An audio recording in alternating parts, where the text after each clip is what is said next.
With an old sled as their chariot, they conquered snowy peaks, their laughter a duet with the winter's breath. Faster, Michael, faster.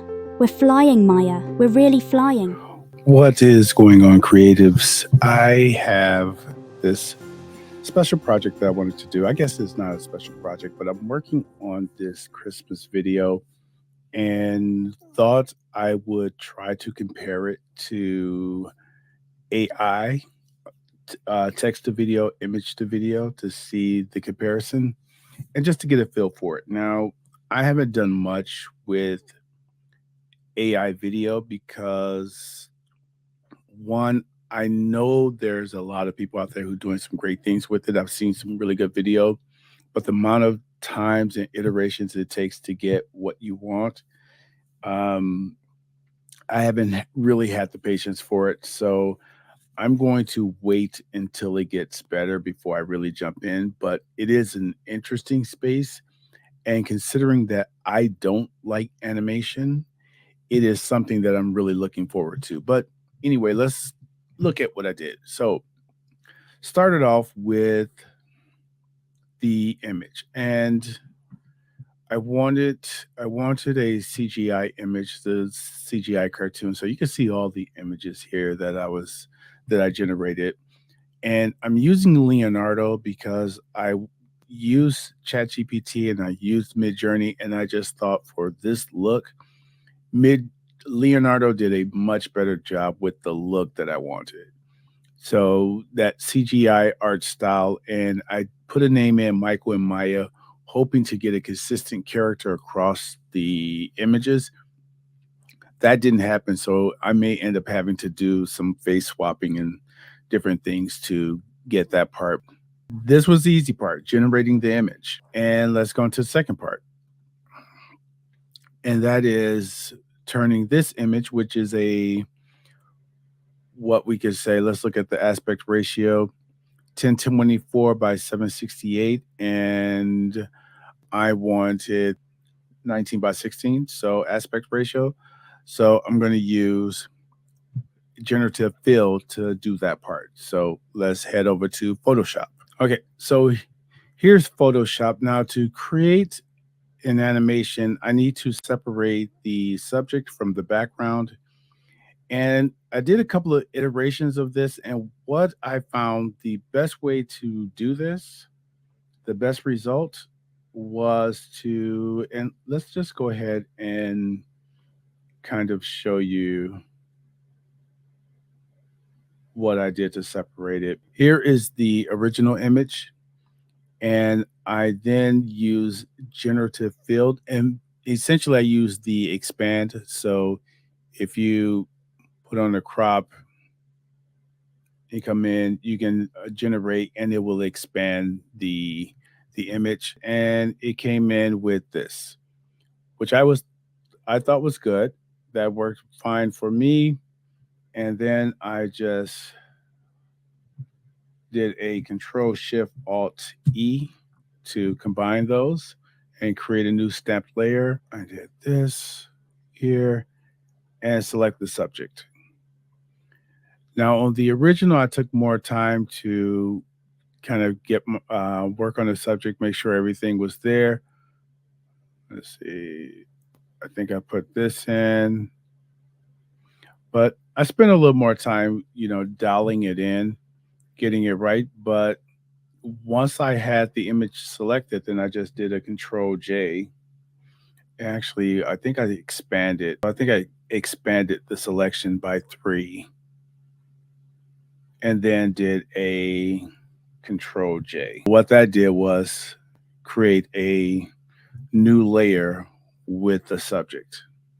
And I did Control click on the subject here and went back to this layer, the original layer, and I put a mask on it.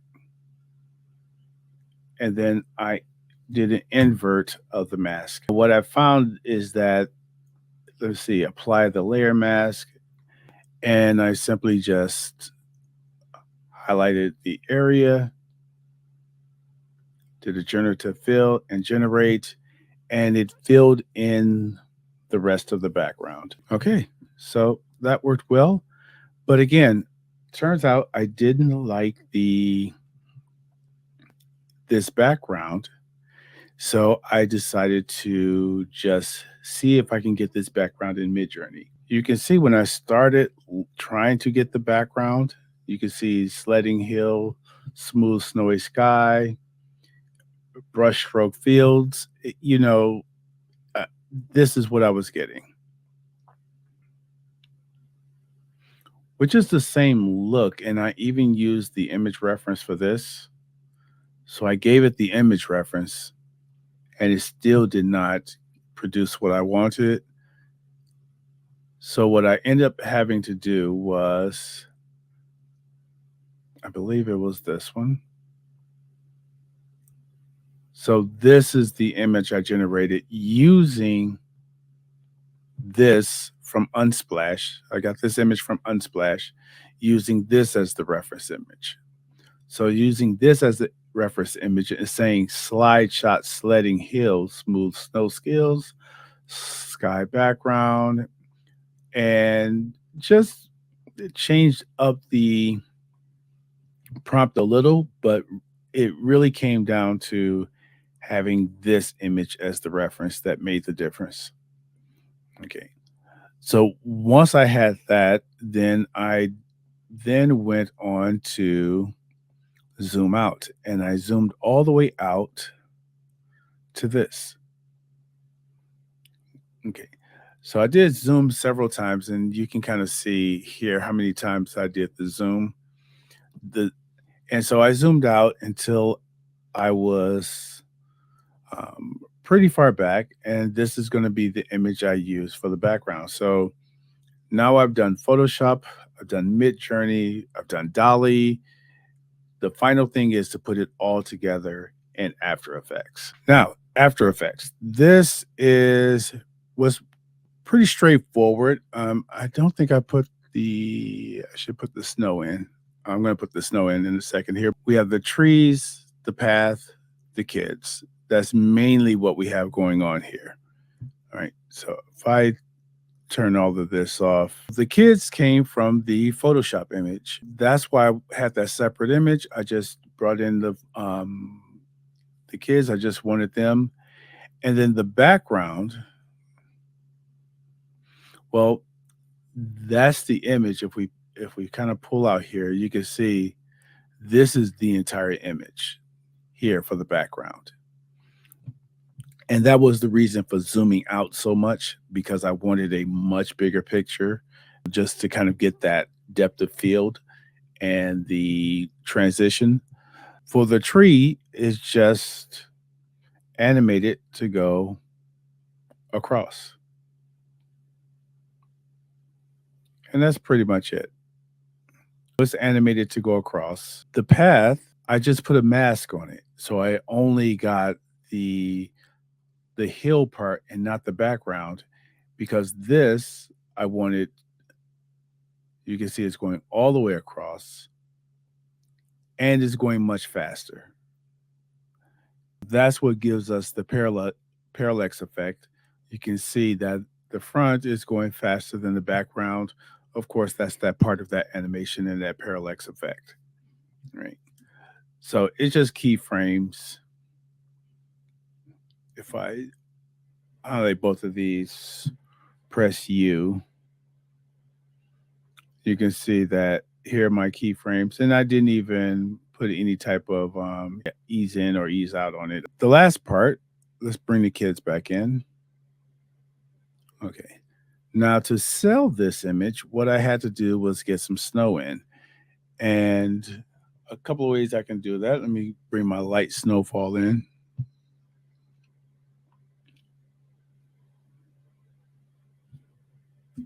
You can scale that up. And it doesn't go the same. What I can do is just actually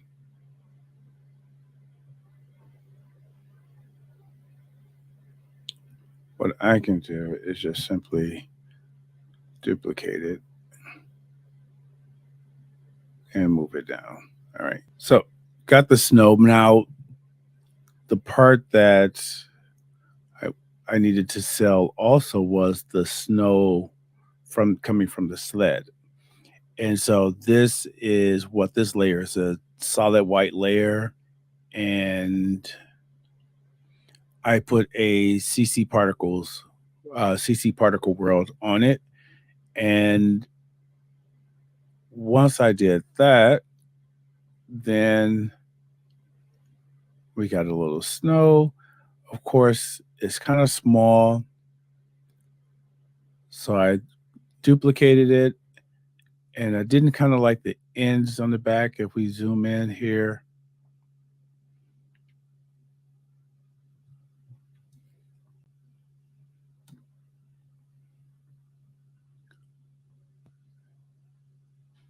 there's kind of a solid line there. So I threw one more on just to clean it up a little bit. And this is what it looks like.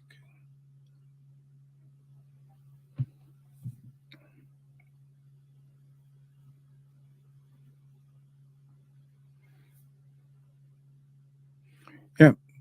And so, all in all, this took me roughly 90 minutes to do. And for me to do this now, one final thing, let's compare this to what Runway did for me in just a few seconds. Okay.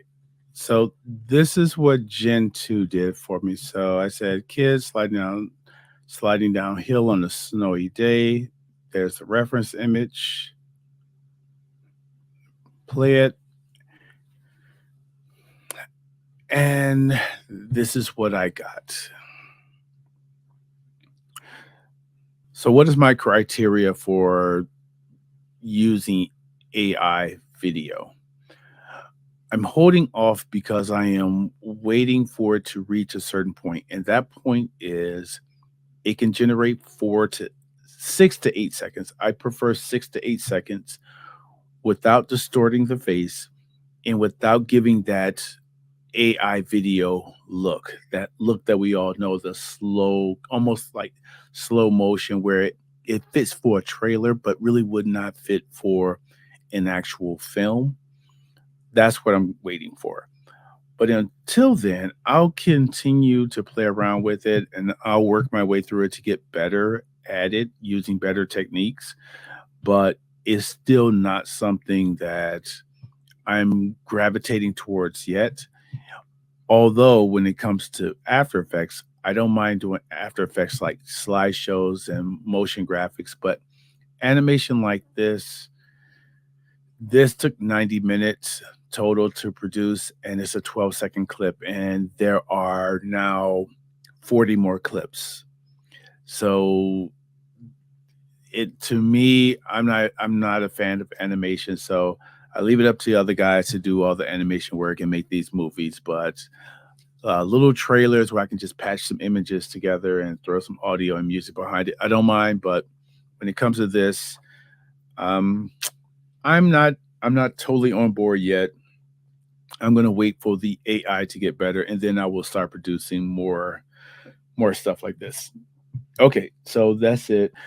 Appreciate you guys watching the videos.